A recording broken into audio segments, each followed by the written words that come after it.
caríssimos irmãos e irmãs, eu estou fazendo a nova experiência de gravar por conta própria um vídeo. Se tudo der certo, quem sabe, isso vai facilitar muito a minha comunicação com vocês.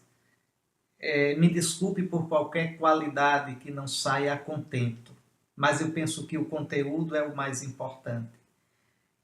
Eu gostaria de lhes falar hoje, fazer realmente uma meditação em forma de palestra sobre o mistério da ascensão do Senhor, porque é um mistério tão importante e importante para a nossa salvação e, no entanto, é tão desconhecido pelos cristãos. Nós dizemos no credo que creio em Jesus Cristo, ressuscitou ao terceiro dia, subiu aos céus, com S, e está sentado à direita de Deus Pai Todo-Poderoso, donde há de vir a julgar os vivos e os mortos. O credo mais comprido, aquele niceno-constantinopolitano, diz: e o seu reino não terá fim. O que isso significa? Qual a importância disso para a nossa salvação? A primeira questão seria a gente perguntar: quando Jesus sobe aos céus? E que céus são estes? Deixe-me recordar um pouquinho para você o que significa a ressurreição. Veja, a ressurreição ela é um evento trinitário. É o Pai quem ressuscita o Filho, o homem Jesus, o Filho eterno feito homem, feito corpo humano e alma humana, derramando sobre a humanidade de Jesus a plenitude do Espírito. Então, a natureza humana de Jesus, corpo e alma, é pneumatificada, é espirituada. Me permita não dizer espiritualizada, que é para vocês não pensarem que se tornou imaterial. Não, é matéria, mas é matéria transfigurada pelo Espírito de Deus. É uma matéria como nós não conhecemos, não podemos imaginar, porque é matéria transformada agora em matéria do mundo que há de vir. O que os olhos não viram, o que os ouvidos não ouviram, o que o coração humano sequer imaginou. Eis aqui. Então, tanto que São Paulo vai dizer que ainda que tenhamos conhecido Jesus segundo a carne, como ele vivia entre nós, agora nós já não o conhecemos assim. Isso é tão verdade que quando os apóstolos veem Jesus ressuscitado, o chamam de Senhor. São Paulo vai dizer na carta aos Filipenses, no capítulo 2, toda língua confesse, proclame que Jesus é Senhor. Você pode dizer, mas antes da ressurreição, os discípulos não já o chamavam de Senhor? Chamavam-no, mas chamavam como título de respeito, como uma pessoa educada chama o bispo de Senhor. Não vai chegar, oi cara, você. A gente, quando está diante de uma pessoa, uma autoridade, uma pessoa mais velha, chama de Senhor. Assim chamavam Jesus de Senhor. Mas depois da ressurreição, não. Esse título Senhor, Kyrios, traduz o hebraico Adonai, o título dado a Deus. Dizer Jesus é Senhor, Jesus é Deus. Então o aspecto dele, a natureza humana de Jesus agora, é divinizada. Imagine o fogo. Vamos imaginar o espírito, não é? A imagem do fogo, impregnando uma barra de ferro, que seria a natureza humana de Jesus, corpo e alma. Então imagine um ferro totalmente inflamado, tornado fogo. Assim é a natureza humana de Jesus. Mas quando é que Jesus, né, entra no Pai? Quando é que Jesus sobe aos céus? Né? E aqui, antes de responder a pergunta, já fiz umas 3 vezes, veja, subiu aos céus, não é ao céu. Aqui tem uma distinção. Céus é o próprio Deus, são o próprio Deus. Céus são o âmbito do Deus uno e trino. Ali não há tempo, não há ontem, não há passado, não há amanhã, não há futuro. Ali tudo se resume, se planifica num instante eterno, que abarca tudo. É uma coisa que a gente não pode imaginar, porque a gente vive nas categorias de tempo e espaço. Então, aos céus. É ali que o Filho, feito homem, vai entrar. Como Verbo eterno, como Filho eterno, atenção, segunda pessoa da Trindade, na natureza divina, o Filho nunca saiu dali. Porque uma natureza divina, uma pessoa divina, são infinitos. Não ocupa lugar e preenche todos os lugares, sem limitação, sem nenhuma circunscrição. Então, não é isso que a gente está falando. A gente está falando no Filho encarnado, no Filho em corpo humano e alma humana. Ele vai entrar, imagine um ser humano, matéria, vai entrar nos céus. O céu, no singular, é o âmbito das criaturas. Anjos, arcanjos, potências, dominações, tronos, potestades, soberanias. Vejam, as almas dos justos, dos que já estão no céu, o corpo glorioso da Virgem Maria, o nosso corpo um dia. Aí é o céu. E aí tem tempo, não o nosso tempo, ligado ao espaço, ligado ao movimento, mas um tempo que os medievais chamavam de Évon, tempo, e os teólogos atuais dão os nomes mais complicados, falam em temporalidade descontínua, porque é um tempo, mas não é como o tempo daqui, ou tempo psicológico. Mas há, sim, no céu há um antes e um depois. Por exemplo, uma pessoa que morreu já está lá e eu ainda não estou lá. Então, veja, há um antes e um depois. Como há também uma sequência de pensamento nas criaturas. Então, uma temporalidade psicológica. Isso é o céu. Mas Jesus não subiu ao céu. No céu está a Virgem Maria. Estão os santos, as criaturas. Jesus subiu aos céus. No princípio, na anterioridade e na plenitude de todo o tempo. É uma coisa que a gente não pode imaginar. Mas voltemos à pergunta do início que eu não respondi ainda. Quando Jesus subiu aos céus? No momento da ressurreição. Isso aqui é muito importante entender. Iniciozinho do capítulo 13 do Evangelho de João. Quando chegou a festa da Páscoa, sabendo Jesus que chegara a sua hora de passar deste mundo para o Pai. Olha o que é a Páscoa. Passar, fazer a Páscoa, deste mundo para o Pai. Tendo amado os seus que estavam no mundo, amou-os até o fim. Vejam, Jesus, como é essa passagem? Na sexta-feira santa, às 3 da tarde, ele sai do mundo, ele morre, sai deste mundo. O que desce da cruz é o cadáver de Jesus. Jesus sai do mundo, seu corpo e sua alma. Ele passa o sábado, não é, na morte, que os judeus chamavam de Sheol, que o Novo Testamento, traduzindo para o grego, fala em Hades, ou mansão dos mortos, ou infernos. E ele passa o sábado, e na madrugada do primeiro dia depois do sábado, ele deixa a morte em corpo e alma e entra no Pai. O Pai derrama sobre ele a plenitude do Espírito. O Pai diviniza, o Pai pneumatifica, o Pai transfigura a natureza humana de Jesus, corpo e alma, e assume-a nos céus.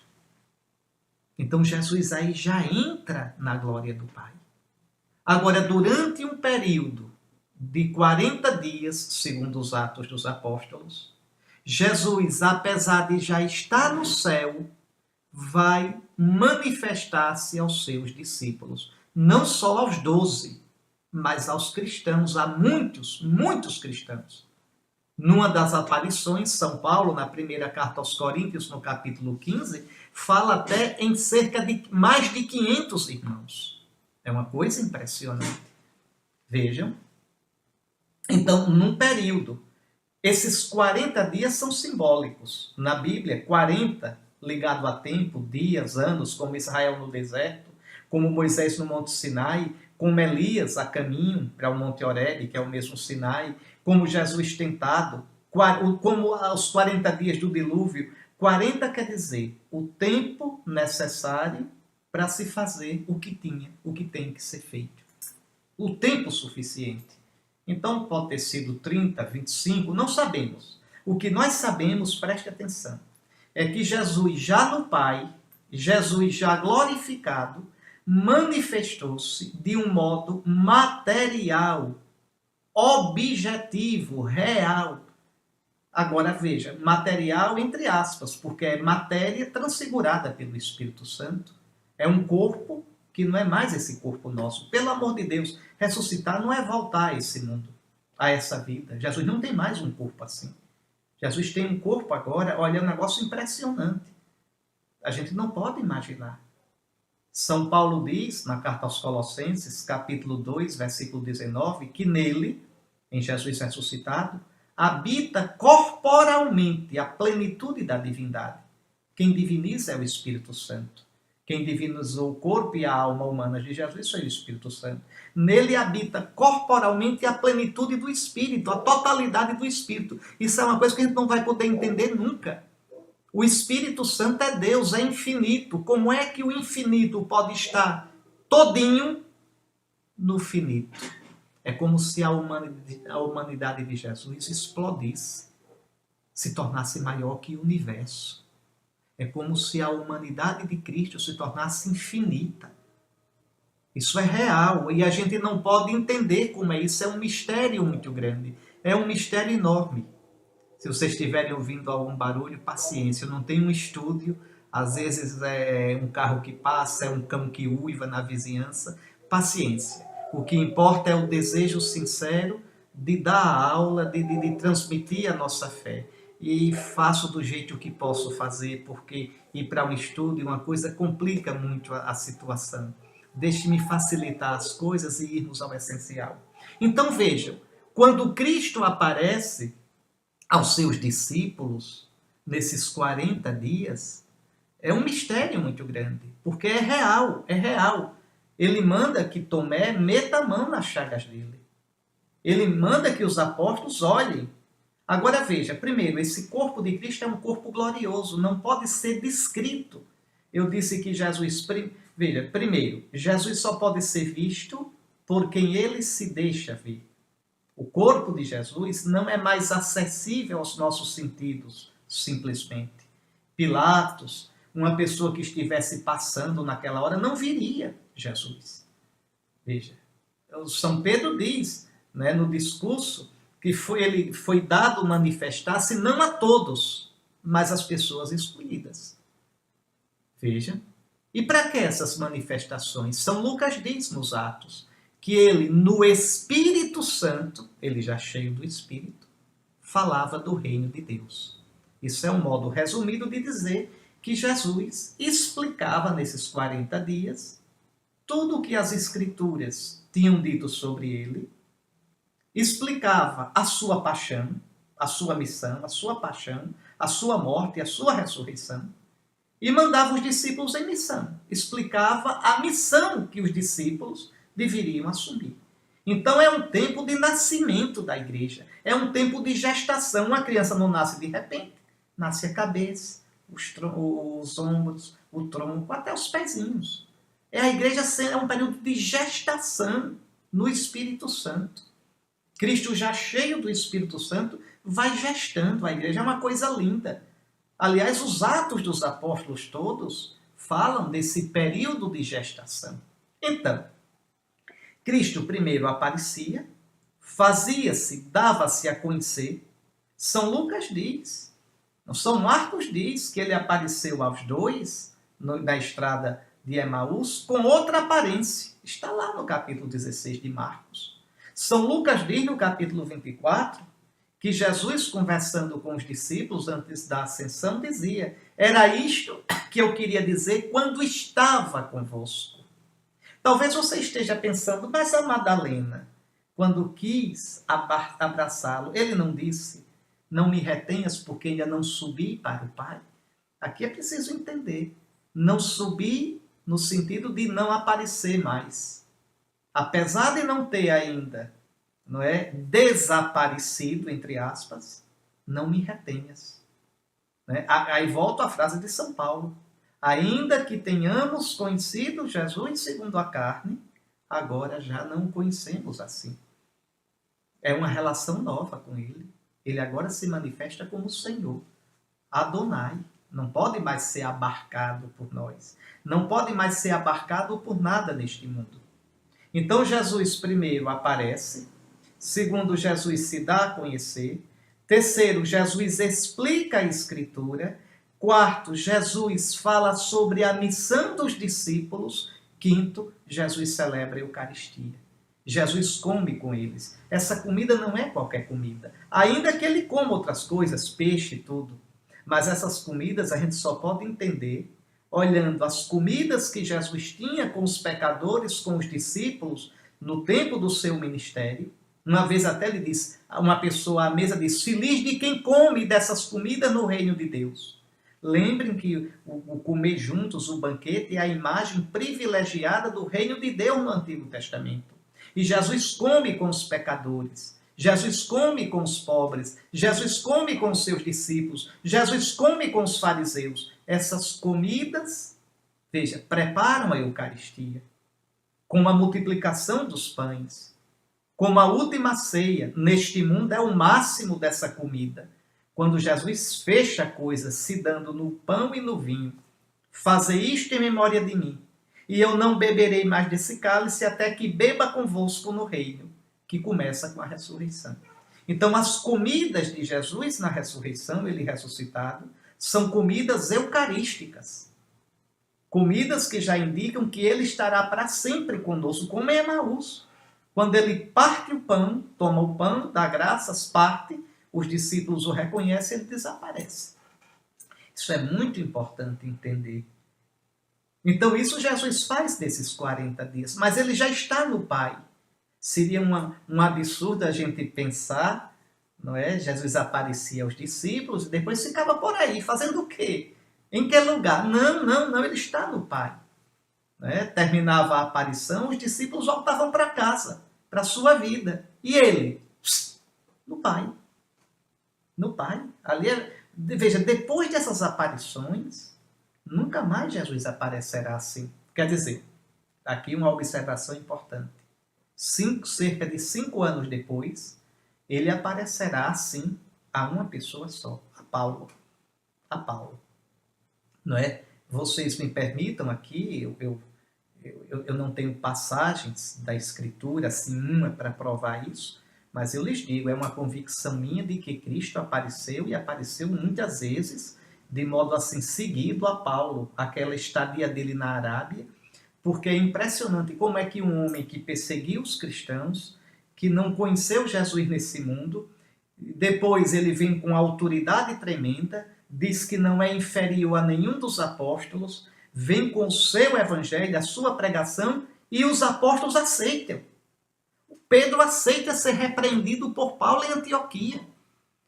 Os 12 e os presbíteros de Jerusalém e a igreja inteira aceitavam a autoridade de Paulo, o evangelho de Paulo. Onde Paulo aprendeu isso? Na carta aos Efésios ele fala de um mistério que lhe foi revelado. O tempo que ele passa no que ele chama de Arábia, não é? Que é o leste um pouco ali da atual Síria, né? O reino dos nabateus, por ali, o antigo reino dos nabateus. Então, o que houve? Paulo, certamente, veja, o Cristo apareceu a Paulo, como apareceu a Pedro, como apareceu a Tiago, certamente. E Paulo diz, apareceu a mim como a um abortivo. Não é simplesmente a aparição na estrada de Damasco, mas é uma aparição, aparições. Vejam que Paulo coloca no mesmo pé de igualdade com a aparição a Pedro e a Tiago e aos 500 irmãos. Então, é uma aparição ou uma série de aparições que dão a Paulo uma autoridade única na igreja. Mas fora disso, Jesus nunca mais vai aparecer assim. Quando Jesus aparece aos místicos, é uma aparição de outra qualidade que eu não vou entrar aqui agora. Mas não é uma aparição física. Isso termina com a ascensão. Então, veja, a ascensão, externamente, eu vou, agora sim. Né? Então, quando é que Jesus entra no Pai? Na ressurreição. Ora, se ele entra no Pai na ressurreição, por que falar de ascensão? O que é que a ascensão tem de próprio, de específico, a ponto de eu dizer que ela é essencial para a nossa salvação? O que significa isso? Então, primeiramente, vejam, deixa eu dividir esta ascensão num aspecto externo e num aspecto interno, interior, que é o mais importante. Externamente, a ascensão marca o fim dessas aparições. Tá certo? Ela marca o fim. Jesus é elevado aos céus. São Lucas dramatiza bem nos Atos dos Apóstolos. Ele conta duas vezes a ascensão, uma de modo muito simples, no Evangelho, e diz que foi no dia mesmo da ressurreição, e o mesmo Lucas, nos Atos dos Apóstolos, diz que foi 40 dias depois. Para vocês verem que esse número 40 é bem simbólico, que a gente não pode tomá-lo ao pé da letra simplesmente de modo cronológico. Isso não é importante. Querem ver ainda como a coisa é mais complicada? São Lucas diz que foi em Jerusalém, São Mateus diz que foi na Galileia. Ele vos precede na Galileia, levou-os a um alto monte, São Lucas diz, Monte das Oliveiras, subiu ao céu, e Mateus no monte, provavelmente, talvez, o Monte das Bem-aventuranças, talvez, na Galileia. Toda autoridade, toda exousia me foi dada no céu e na terra, despede-se dos discípulos e sobe. Aqui, interessante, subir. Subir não é no sentido espacial. O céu não é em cima, o céu não é embaixo. O céu não é neste mundo. Não é? Então, subir quer dizer que Jesus foi elevado a uma vida plena, superior a esta. Uma nuvem o ocultou. A nuvem na Sagrada Escritura simboliza o quê? O Espírito Santo, a Shekinah. Ou seja, Cristo agora, como homem, o homem Jesus está no âmbito de Deus. Está numa vida divina. Essa é a segunda coisa. Escondeu-se aos olhos dos discípulos. Sim, não pode mais ser capturado pelos olhos humanos. Desde a ressurreição. Agora ele terá uma nova forma de presença. Vamos ver isso. Então, a ascensão, do ponto de vista exterior, marca o final destas aparições do ressuscitado, destes colóquios, desses encontros formativos, constitutivos, que colocam os alicerces da igreja. Mas do ponto de vista do Cristo, o que é que isso significa? Aqui entramos no mais importante desta minha fala, desta minha palestra. Veja, dizer que Cristo ressuscitou é dizer que Cristo foi glorificado. Seu corpo está glorificado, divinizado, pneumatizado, espirituado. Sua alma também está glorificada, pneumatificada. O Cristo não tem mais uma vida como a nossa, nem no seu corpo, nem na sua alma. Ele agora vive a vida de Deus. Não é mais simples bios, não é mais simples psique, é zoé. É a vida plena de Deus, dada pelo Espírito. Isso a gente vê na ressurreição. A ascensão, veja, subiu aos céus e está sentado à direita do Pai. É o que ele se tornou para nós. A ressurreição é o que ele se tornou em si, foi glorificado. A ascensão é o que esta ressurreição, este novo estágio, significa para nós. Primeiro, está sentado à direita do Pai, na linguagem dos orientais, e tem a mesma autoridade do Pai. Não tinha antes da ressurreição, não tinha antes de fazer homem, não. Eu estou falando agora do homem Jesus. Nunca esqueça isso, é o homem Jesus. É o Filho eterno feito homem, igual a nós. Ele entrou na vida da Trindade e ele recebeu a exousia, a autoridade divina. Um homem Jesus tem agora autoridade divina. É esta a questão. Veja, ele agora tem a plenitude do Espírito. Ele agora enche o universo, como eu tinha dito. Então é o que Jesus é para nós. Com essa plenitude do Espírito, com essa humanidade agora, eu vou dizer assim, turbinada, divinizada, Jesus primeiramente se torna cabeça da igreja. Na sua ressurreição, ascensão, na sua ressurreição glorificado, ele se torna para nós, primeiro, cabeça da igreja. Dessa cabeça, que tem a cheia de vida do Espírito Santo, ele no céu, ele enche o seu corpo com esse Espírito Santo. Ele plenifica a igreja, os seus discípulos, com a sua plenitude. Por isso que logo depois da ascensão, o Pentecostes. Ele mesmo disse, é do vosso interesse que eu vá. Se eu não for, o Espírito não virá a vós. Ele agora, cheio do Espírito na sua humanidade, ele dá esse Espírito à igreja. Primeiro deu no dia da ressurreição, como vida. O Evangelho de João conta. Soprou sobre eles o Espírito Santo, o seu Espírito, porque ele já está no Pai, porque ele já está glorificado, porque ele já está cheio do Espírito Santo. Os Atos dos Apóstolos, no capítulo 1, diz que ele falava no Espírito Santo sobre o reino de Deus. Então, veja, ele batiza os discípulos no Espírito Santo, aquilo que a gente recebe através da água, Jesus dá através do sopro no dia da ressurreição. Como vida divina. Mas agora ele vai dar uma efusão do Espírito. Como força, recebereis a força do alto, o poder do alto, que isso equivale ao sacramento da crisma. Então Cristo vai encher a igreja com o seu Espírito Santo. De modo que agora ele, à direita do Pai, enche a igreja, veja, já desde a ressurreição, porque ele já está lá. Ele vai enchendo a igreja de Espírito Santo, o batismo, a crisma, o Espírito dado interiormente, o Espírito dado como efusão, o Espírito dado na Eucaristia. Veja como é bonito. Os 7 sacramentos dão o Espírito Santo. Em cada sacramento o efeito é diferente. O Espírito septiforme tem a forma dos sacramentos. 7 quer dizer variedade e plenitude nessa variedade.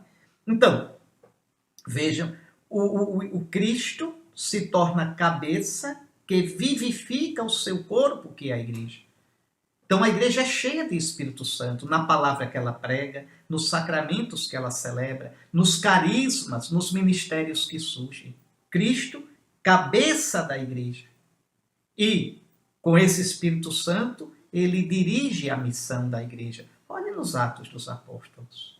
Olhe nos Atos como Cristo dirige a vida da igreja. Faz a igreja crescer, dirige a missão, fortalece nas perseguições, liberta, cura. Veja, Paulo queria ir para Bitínia, o Espírito de Cristo não permitiu. Queria ir para Mísia, para o Ponto Euxino, o Espírito impediu. Então vejam, o Espírito, Cristo no Espírito, vivifica, dirige, dá coesão, dá subsistência, dá crescimento, dá juventude à sua igreja. Primeira coisa, cabeça da igreja. E aqui é muito bonito, porque Cristo como cabeça no céu já está pleno. Cristo em si, como pessoa já está pleno. Mas como cabeça da igreja, ele só estará pleno quando a igreja todinha, no fim dos tempos, estiver plena. Por isso São Paulo diz que Cristo é a cabeça da igreja, que é o seu corpo. A plenitude daquele que plenifica todas as coisas. Que coisa linda! Cristo é a plenitude da igreja, mas a igreja como corpo plenifica a cabeça. Que coisa linda! Cristo na sua igreja vai crescendo. E aí, veja, uma outra coisa importantíssima. Na sua ascensão à direita do Pai, Cristo se torna plenamente sacerdote. O sacrifício que durou sua vida humana toda, na carta aos Hebreus, capítulo 10, tu me deste um corpo, eu venho para fazer tua vontade. O sacrifício que chega ao máximo na cruz, né? Ele, apesar de ser o filho, aprendeu a obedecer no sofrimento. Veja, e tendo sido perfeito, foi feito sacerdote, levado à perfeição, foi glorificado no céu. A carta aos Hebreus diz que ele entrou nos céus com o seu sangue para oferecer por nós. Onde é que está o sacrifício de Cristo? O sacrifício pascal, nos céus, onde não há mais tempo. Por isso que a missa é o sacrifício de Cristo, mas não é outro. É o Cristo imolado e ressuscitado. Cada vez que a gente celebra, na força do Espírito Santo, o Cristo, no seu Espírito, pneumatifica o pão e o vinho, e ele, como está no céu, na eternidade de Deus, se torna presente no altar. Num sacrifício irrepetível, impassável, desculpa essa palavra, mas que não passa nunca, é eterno. Veja, Cristo não é sacerdote eterno, é sacerdote no eterno, ou seja, na eternidade de Deus, não mais no tempo. Então é de lá que vem o sacrifício de Cristo. Cada missa é entrar, o Cristo desce para nos elevar. A liturgia do céu é um negócio impressionante. O sacrifício de Cristo enche tudo e se torna presente realmente no altar. Então ele realmente é o sacerdote numa tenda não mais feita por mãos humanas, é a tenda do céu, com a sua humanidade divinizada. É aí que ele é nosso sacerdote. Sacerdote eterno, vítima eterna, num sacrifício eterno, num santuário eterno. Tudo isso com a ascensão. Então repare o que ele é para nós, cabeça da igreja, princípio da missão da igreja e sustento dessa missão no Espírito Santo, sacerdote eterno, perfeito. Jesus se torna também cabeça da criação toda, do cosmos. Esse Jesus que sobe ao céu não é somente o homem Jesus, é o mundo Jesus. Ele tem água, potássio, fósforo, ele tem os elementos do mundo.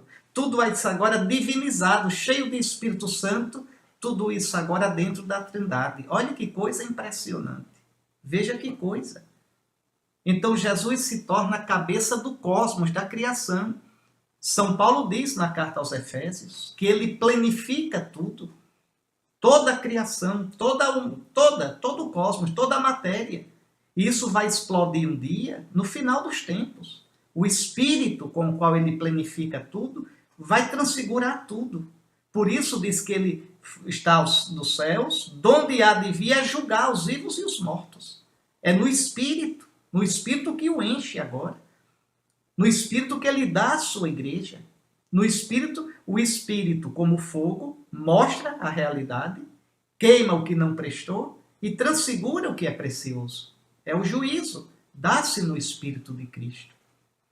Então, ele, juiz e plenitude do cosmos. São Paulo, no primeiro aos Coríntios, no capítulo 15, diz que no fim, ele vai sujeitar tudo a ele, no Espírito, e entregar tudo ao Pai, para que através dele, no Espírito, o Pai seja tudo em todos. É a plenitude do reino. Não é à toa que na liturgia, depois da ascensão, tem Pentecostes e no domingo seguinte a Trindade Santa. Porque é a plenitude do reino. A gente em cada missa começa. A graça de nosso Senhor Jesus Cristo, o amor do Pai e a comunhão do Espírito Santo. Na liturgia bizantina, a missa começa: bendito seja o reino do Pai, do Filho e do Espírito Santo. Vejam como a ascensão é importante. Então, cabeça da igreja, princípio da missão da igreja, sacerdote para a humanidade e para a criação toda, e Senhor da história. Senhor da história. Agora tudo está nas mãos dele, o tempo e a eternidade. O que a igreja diz na vigília pascal: Cristo ontem e hoje, princípio e fim, alfa. Ele agora está fora do tempo, então ele é o alfa de toda a criação, princípio e fim, ômega. Veja, princípio e fim. A ele o tempo e a eternidade.